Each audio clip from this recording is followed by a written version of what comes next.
Hi everyone. So I have my hair in these tiny twists that I'm going to remove for a twist out. And while I do this, I'm going to give ways in which you know you're being too rough with your hair. I have had these twists in my hair at least a week. And it has been my intent to do this video, and I just haven't been able to do it. So let me start by giving a generalization, and that is most black women are too rough with their hair. That's my observation. You have broken hair in the sink or on the floor after you have styled your hair. And I've said this before, you shouldn't have broken pieces of hair after styling your hair. And I've given myself as an example before that years ago. This is not wet. I don't know why it looks like that, but it's actually dry. Just want to put that out there because it looks like I'm really sweating. And it is hot, but it's not that hot. So I used to have broken hair in the sink, and a lot of broken hair. Each time I styled my hair, I thought that was normal, thought that was supposed to happen. And no problem. When I finished styling, I would just get a paper towel and wipe up all the hair and go on about my business like everything was okay. And it wasn't. I didn't know that I was being too harsh with my hair and causing it to break. And at that time, I was being too harsh by combing it too harshly and flat ironing it every morning.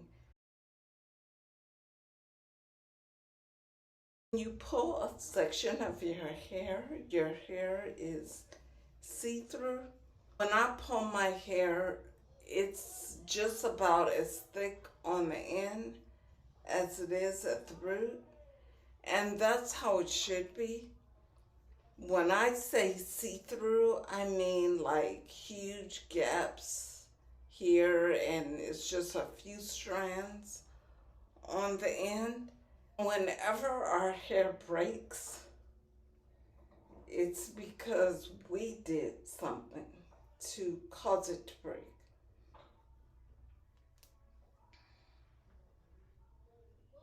And normally that is being too heavy-handed. Your hair is different lengths throughout your head. And I don't mean it's different lengths because you have it cut in such a way that it's layered. I mean it's different lengths because there's breakage. So in the front, it may be this long, then you go to the middle, it's this long. Then over here, maybe like this, then it's this long. So, number one, you need a trim to even all that out.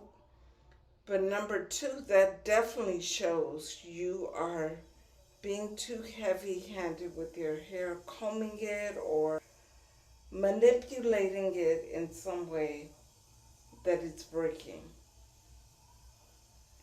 I watched a video once of this lady who had taken her, I think she had cornrows, and she had them in for like 7 months. And so she was showing herself taking the cornrows down.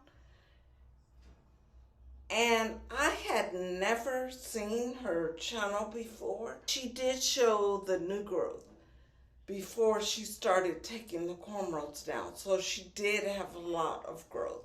That when she started taking them down, I couldn't believe how harsh she was being with her hair.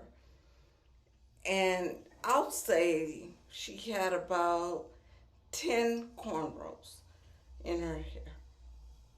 But when she took each one down, she had the comb and she was yanking her hair. I was thinking to myself, if you keep that up, in about a month, it will be back to where it was before you put the cornrows in. Your hair is thin where it was once thicker, and that could be in the edges or in the nape or anywhere in your head. I remember once I went to get my hair done and she was shampooing my hair, and she told me that the top of my hair, like in the crown, really, that it was really thinned out, that it used to be much thicker. But I knew what I was doing. I had started only using oil in my hair. I think it was olive oil. I was putting in my hair and I was combing through it, and for the first time in my life, I was seeing hair come out in bundles. I had never experienced that before, and one time, after I washed my hair, combed it out, the trash can was full. And that did frighten me. And I didn't share any of this with her. So when she told me that, I knew it was true.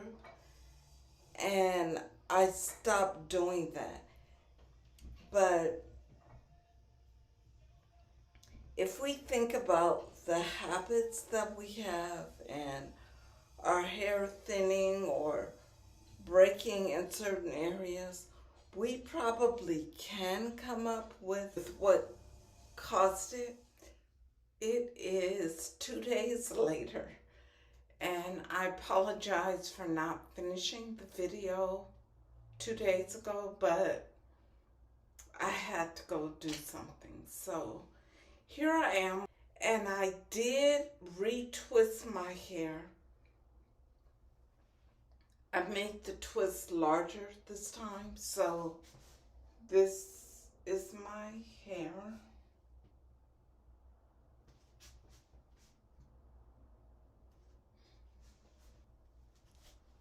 My roots are still really thick, but I do believe this stretches my hair some, so I might be doing this a lot.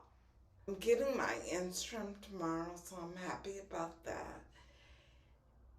And I have one last point.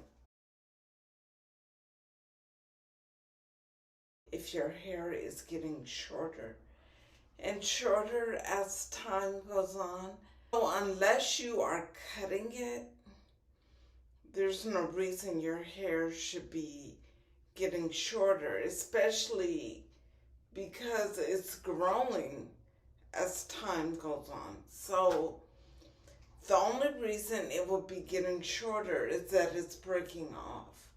I don't know how to blow dry my hair, and I never have, but I used to do it.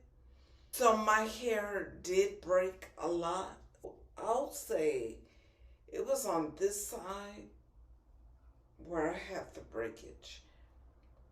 I'll say this much of my hair was broken. So let's just say it was broken up to here where my fingers are. And then the rest of my hair came like down to here, so it covered the broken part. When I flat ironed my hair, I had a relaxer back then.